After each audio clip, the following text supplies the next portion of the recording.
제 인생은 정말 남들보다 다사다난했던 것 같아요. 다들 제 인생 이야기를 들으면 입이 떡 벌어지셔서 영화 같은 삶을 살았다고 말합니다.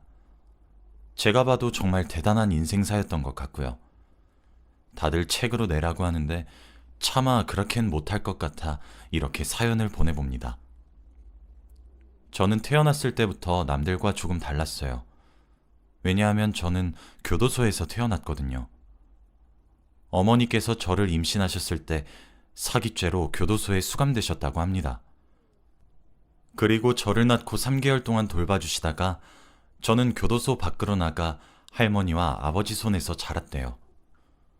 교도소에서 살았을 때는 기억에 나지 않지만 그래도 자라나고 들어보니 꽤 독특한 경험이었던 것 같습니다. 제가 성인이 되었을 때까지는 제가 이렇게 나고 자란진 몰랐어요. 정신 차리고 보니 저희 집에는 할머니와 아버지뿐이었거든요. 그런데 다른 집에는 저희 집엔 없는 어머니란 존재가 있었습니다.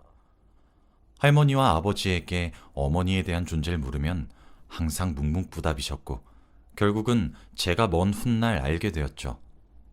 사실은 저와 아버지가 별로 친하지 않아요. 왜냐하면 아버지가 생활비를 버셔야 하기 때문에 항상 새벽 일찍 출근하셔서 밤늦게 퇴근하셨습니다. 그래서 집안에는 항상 저와 할머니 둘뿐이었죠. 할머니와는 많은 이야기도 나누고 친하게 지냈습니다. 하지만 아버지와는 한 달에 한두 번 꼭 해야 할 말만 하는 사이였고 필요 없는 말은 전혀 하지 않았죠. 제가 초등학교 저학년 시절에는 어머니에 대한 정보가 아무것도 없었습니다. 어머니의 얼굴이 머릿속에 기억에 나지도 않았고 사진도 없었죠. 그리고 할머니와 아버지에게 아무리 물어도 대답해주지 않으시니까 환장할 노릇이었습니다. 친구들도 저에게 어머니가 없다고 손가락질을 하는데 너무 답답했죠. 저희 동네가 워낙 좁고 작아요. 그래서 누가 어디서 살고 부모님이 누군지 다 알죠. 그렇다 보니까 제가 누구의 자식인지 친구들의 부모님은 다 알고 계십니다. 들어보니 어머니가 체포될 당시에 동네가 아주 난리였다고 하더라고요. 경찰차가 수십 대 와서 동네가 떠들썩했고 되게 큰 규모의 사건이었다고 합니다. 그렇다 보니 어머니의 자식인 저와 친하게 지내지 말라고 교육을 시켰고 저는 자연스레 친구가 없었죠. 학창시절 내내 범죄자의 딸이라는 이미지로 살았습니다. 저희 동네가 작아서 초등학교 친구들이 고등학교까지 다 만나요. 그래서 한 번 생긴 제 이미지를 바꿀 수는 없었죠. 학부모님들은 저와 자신의 자식들이 같이 한 공간에 있는 것도 싫어하셨고 담임 선생님도 저를 보듬어주지 않으셨죠. 고등학생 때 아무도 저에게 손을 내민 사람이 없었습니다. 늘 혼자 다녔고 모든 것을 혼자 해야 했죠. 가족들에게 어머니에 대한 정보를 물어도 대답해주지 않아서 답답했는데 사람들이 이렇게까지 저를 피하는 걸 보고 어머니가 대단한 범죄를 지었구나 싶었습니다. 그렇게 저는 고등학교 졸업만을 기다리고 있었어요. 고등학교 졸업이 얼마 남지 않았을 때 한겨울이었습니다. 저는 늘 똑같이 학교를 마치고 바로 집으로 돌아갔죠. 집으로 돌아가면 할머니께서 아이고 우리 강아지 왔니? 라고 하시며 제 가방도 들어주시고 간식도 차려주시는데 그날 집으로 들어갔는데 모르는 여자와 대화를 하고 있더라고요. 그런데 대화라고 하기에는 할머니의 언성이 너무 높았습니다. 그 여자에게 화를 내며 당장 집에서 나가라고 했거든요. 생애 처음 보는 여자라서 당황스러워 아무 말도 못하고 있었는데 저는 그 여자와 눈이 마주친 순간 어머니라는 것을 알 수 있었습니다. 어머니는 빨간 립스틱을 짙게 바르시고 빨간 구두에 짧은 미니 원피스를 입고 계셨어요. 그리고 저를 보자마자 해맑게 웃으시며 달려오시더니 아이고 우리 딸 엄마 보고 싶었지? 우리 이제 같이 살자 라고 하더군요. 몇십 년 만에 찾아와서 대뜸 같이 살자고 하니까 너무 당황스러웠습니다. 저는 어머니 얼굴이 전혀 기억이 나지 않으니 거의 남과 다름없었거든요. 할머니는 어머니의 말을 듣고 극대노를 하시면서 어머니에게 소금을 잔뜩 뿌렸습니다. 어머니는 소리를 지르시며 내가 물러서나 봐라. 딸, 또 봐. 엄마가 곧 찾아갈게. 라고 했지요. 어머니는 집에서 쫓겨났고 집안에는 저와 할머니 둘뿐이었습니다. 할머니는 한숨을 푹 쉬시면서 저의 눈치를 살피셨고 이제 드디어 어머니에 대한 자세한 이야기를 들을 차례가 되었어요. 저와 할머니는 식탁에 앉아 진솔한 이야기를 나누었습니다. 할머니는 말을 하는 걸 주저하셨지만 어떻게든 제가 어머니에게 가지 않으려면 이 말을 꼭 해야 한다고 하더라고요. 어머니가 저를 임신하셨을 때 사기죄로 신고한 사람이 바로 아버지라고 합니다. 어머니와 가장 가까이 지냈고 증거를 모아서 경찰에 제출했다고 해요. 체포됐을 당시도 아버지가 경찰서에 전화했다고 합니다. 그래서 교도소 내내 어머니가 아버지에게 복수를 하려고 이를 갈고 있대요. 어떻게 복수할지 생각하다가 제가 생각이 났다고 합니다. 그래서 양육권을 빌미로 저를 데려간다고 했다고 하더군요. 제가 어머니와 살면 아버지에게 양육비를 받으니까 그걸로 자기 쓰고 싶은데 쓰려고 한다면서 말이죠. 사실 어머니가 얼마나 악질인지는 대충 눈치를 채고 있었으나 자식을 이용해서까지 돈벌이를 할 생각을 하시는 분인 줄은 꿈에도 몰랐어요. 그리고 무엇보다 아버지가 제일 힘들었을 거라고 하더라고요. 사랑해서 만난 아내가 알고 보니 사기 전과 오범이니까 얼마나 놀라셨을까요? 그리고 할머니가 말하시길 아버지가 어머니를 끔찍이 아꼈대요. 손에 물도 닿지 말라고 하실 정도로 지극정성이었다고 합니다. 아버지의 하루는 어머니의 기준에서 돌아갈 정도였죠. 그런데 이렇게 배신을 당하고 아버지가 한순간에 말이 없어지고 소심해졌다고 하더라고요.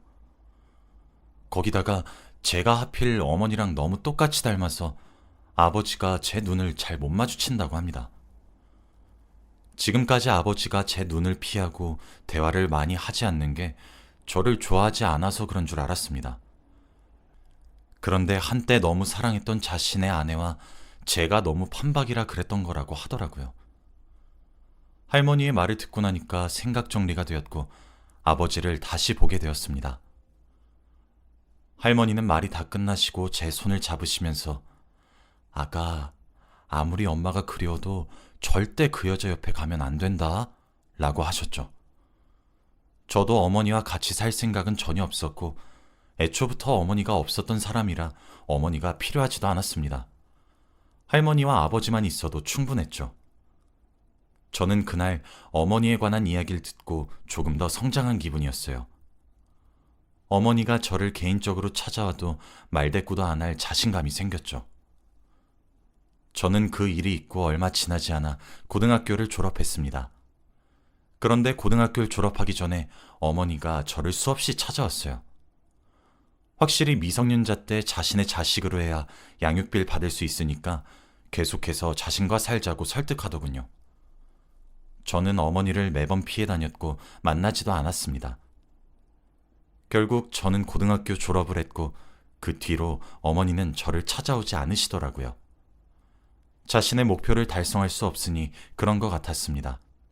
고등학교 졸업과 동시에 찾아오지 않는 어머니를 보니 속이 훤히 보이더군요. 단지 돈 때문에 저를 찾아왔다는 것을 말이죠.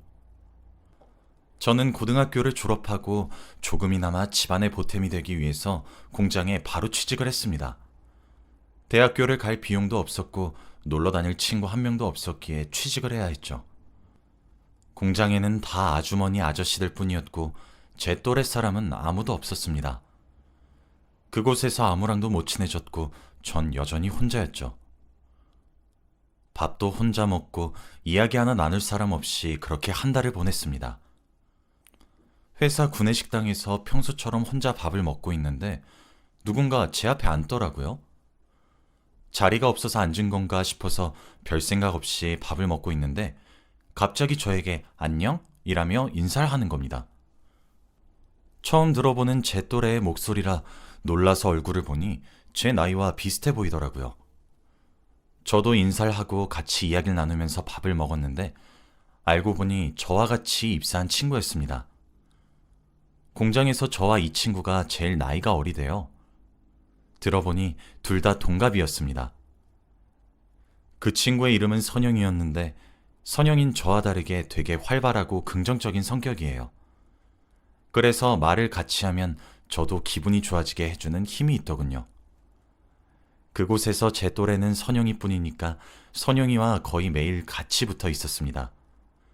일부러 제가 일하는 부서로 옮기기도 했고 항상 출퇴근도 같이 하고 밥도 늘 같이 먹었습니다. 생애 처음으로 친구가 생겨서 기분이 너무 좋더라고요. 제가 점점 밝아지고 성격이 유해지니까 가족들도 기뻐하셨습니다. 그런데 제가 선영이와 더 잘 맞는 이유가 있었어요. 늘 웃고 다녀서 몰랐는데 선영이도 저와 비슷한 아픔이 있는 친구였습니다. 한 부모 가정에서 자랐고 지금은 아버지와 둘이서 살고 있대요. 그런데 아버지가 술만 드시면 선영이를 폭행한다고 하십니다. 처음에는 몰랐는데 어느 날 갑자기 선영이 얼굴에 밴드가 덕지덕지 붙어 있더라고요. 저는 너무 놀라서 무슨 일이냐고 물었고 선영이는 그제서야 자신의 아픔을 저에게 털어놓았습니다. 저는 제 인생이 제일 힘들고 고단한 줄 알았는데 그게 아니더라고요. 선영이도 저만큼 많이 힘든 삶을 살고 있었습니다. 가끔씩 출근할 때 얼굴이 상해서 오는 선영이를 보니까 너무 마음이 아팠고 어떻게든 도와주고 싶더라고요. 혼자 있는 저에게 다가와서 손을 내밀어준 사람도 선영이니까 이번에는 제가 선영이에게 도움을 주고 싶었습니다. 저는 선영이에게 저희 집으로 오라고 했어요. 갈 곳이 없어서 집에서 그렇게 당하고 있는 게 안쓰럽기도 했고 저희 집으로 와서 피신하게 해주고 싶었습니다. 선영이는 밤늦게 저희 집으로 가면 민폐여서 안 그래도 된다고 거절했지만 제가 고집을 피웠어요. 저희 집과 선영이 집이 멀지 않아서 10분이면 도착하거든요. 그렇게 선영이는 저희 집으로 도망쳤습니다. 아버지와 할머니는 도망 온 선영이를 맞이해주면서 따뜻한 밥도 지어주시고 도란도란 이야기도 나누었어요. 선영이는 처음 저희 집에 와서 밥을 먹었을 때 울었습니다. 자기는 태어나서 이렇게 따뜻한 밥을 먹어본 적이 없다고 하면서 말이죠. 그 말에 저희 가족은 다 같이 눈시울이 붉어졌고 아무 말도 나오지 않았습니다. 그 뒤로 선영이는 저희 집으로 자주 놀러왔고 거의 살다시피 했어요. 저희 집에 와서 자주 밥도 먹고 놀다 가고 출퇴근도 저희 집에서 자주 했죠. 선영이는 늘 저희 집 가정 환경을 부러워했습니다. 저는 한 번도 누군가가 저희 집을 부러워한 적이 없어요. 어머니는 범죄자에다 아버지와 할머니 밑에서 자랐는데 말이죠. 거기다가 아버지와는 친하지도 않잖아요. 선영이는 매일같이 이 집에 입양 오고 싶다고 농담 반 진심 반으로 말했고 저희도 그럴 때마다 오라고 장난으로 말했죠. 선영이가 저희 집에 오고 나서 밝은 기운이 더 살아나다 보니 저희 가족들이 자주 뭉쳐있는 시간이 많아졌습니다. 가끔씩 아버지가 월급날 퇴근하고 오실 때 옛날 통닭을 사오시면 넷이서 나눠 먹는 게 얼마나 행복한지 몰라요. 선영이 덕분에 예전에 서먹서먹했던 아버지와 많이 친해졌습니다. 전화도 하고 서로 오늘 있었던 일도 서스름 없이 이야기하는 다른 집 부녀관계가 되었죠. 선영이 덕분에 저희 가족이 조금 더 화목해진 것 같아서 제가 선영이에게 많이 고마워하고 있었습니다. 그렇게 몇 년 동안 지냈던 것 같아요. 거의 가족이나 다름이 없는 사이였죠. 아버지도 선영이를 친딸처럼 여겨주셨어요. 저희가 이제 나이가 20대 중반이 되니까 주위에서 선짜리 주선을 많이 해주세요. 같은 공장에서 일하는 아주머니께서 저희에게 남자 소개를 정말 많이 시켜주십니다. 저는 남자를 만나는 거에 관심이 없었고 아직은 자연스럽게 만나는 게 좋아서 선짜리 주선을 거부했지만 선영이는 아주머니들이 만나보라고 하는 남자들을 다 만나고 다녔습니다. 여러 번 선짜리에 나가더니 몇 달 전에 한 남자와 연애를 한다고 하더라고요. 선영이는 연애를 하고 나서 저희 집에 오는 횟수가 확실히 줄었고 조금 더 행복해 보이긴 했습니다.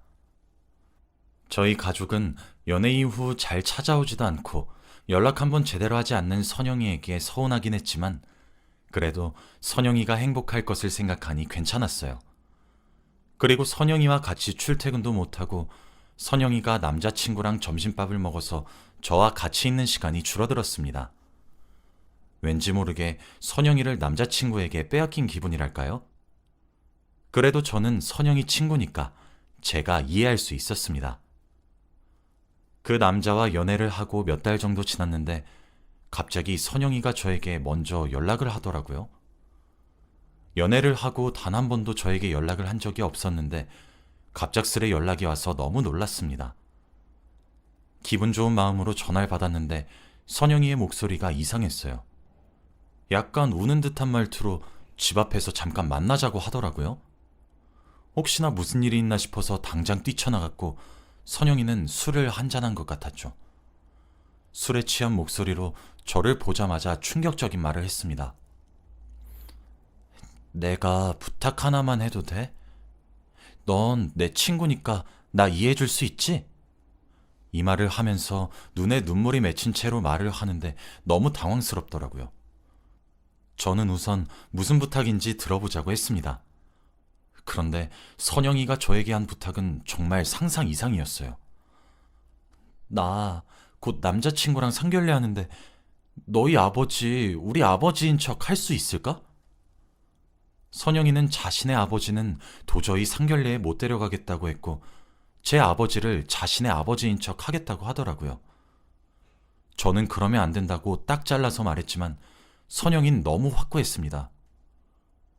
너희 아버지도 안 데려가면 나 혼자 가야 하는데 너 내가 아빠 없는 아이로 보이게 하고 싶어?